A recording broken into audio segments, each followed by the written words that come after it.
listeners are very proactive about their health and want to age in a healthy way. But I would say there is a fair amount of the population, if not a very large percentage of the population, are kind of like, well, it is what it is. I'm getting old. It's just the way it's going to be. I have people in my life that are in my family or in my extended sort of friend group that are kind of like, it is what it is. And so I And think, that's called ageism. yeah, And if they were talking about that because of their race or their gender, everybody would be upset. But, we're allowed to have ageist beliefs. You look at birthday cards over the hill. So we really do need to think about it as a society about how we think about aging. yeah, because look at Jane Fonda. I mean, Mhm. my God. I mean, yes, she's obviously had some support. Let's just call it that. But oh my God, she is 2.5 years younger than my mother, like Right. quite literally. And it's like night and day, like, because she's always taken care of herself and she's always really, really worked hard to take care of herself and live a positive lifestyle. Yeah. I mean, even, you look at J-Lo and you look at, there are a lot of actresses now. I saw Whoopi Goldberg on like a red carpet event recently, and she's like, look at all of the women here. And we are of all ages and all ethnicities. And, so I am seeing more positive images about aging in the mainstream media, um, or shows that at least are addressing it. I watched a Netflix show, Younger, recently, Yeah. where the girl, was facing age discrimination in the workplace. So she Mhm. pretended to be 26 when she's 40. You know, um, so it is something to think about. But again, there's still a lot that we can do, and taking care of yourself is really the most important thing that you can do, from your skin to what you eat, to exercise, to sleep. I mean, all the stuff that we all know to do, but just might be harder for some people.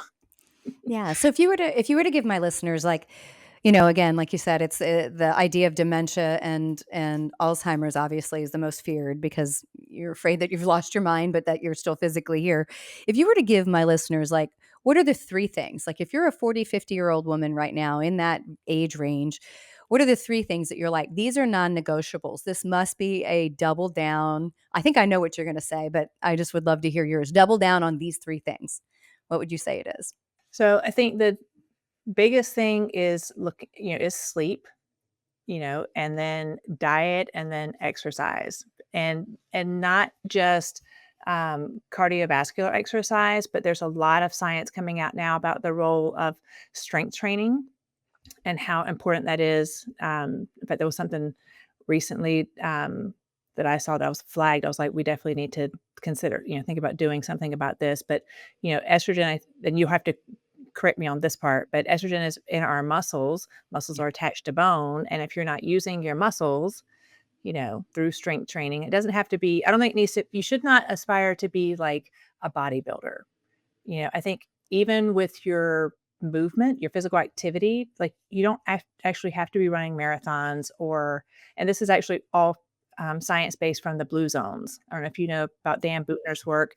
Um, but the number one principle of a blue zone is moving naturally.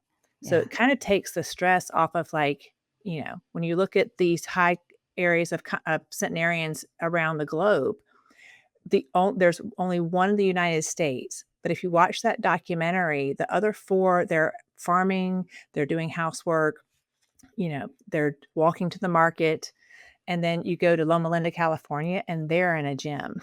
Yeah. Yeah, it's a very So modern concept of just physicality, to go to a gym, and it's right. because the rest of our world has become sedentary.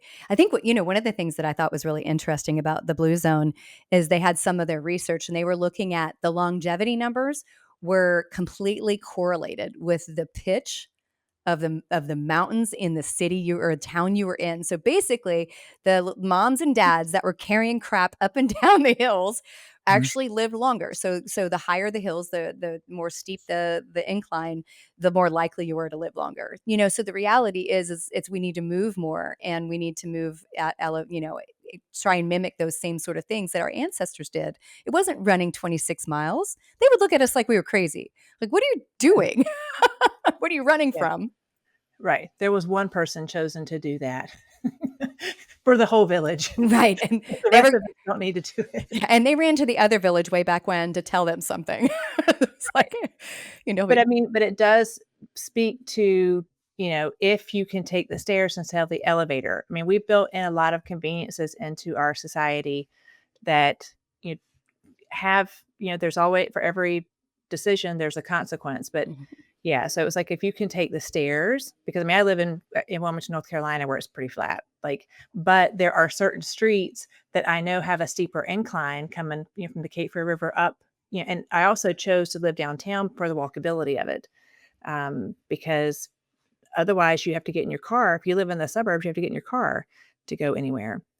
So just making sure you get your 10,000 steps. And if you can build in stairs or a steeper incline, that's really the best thing that you can do. And then trying to figure out some way to get some sort of strength training, especially like upper body and your like your quads.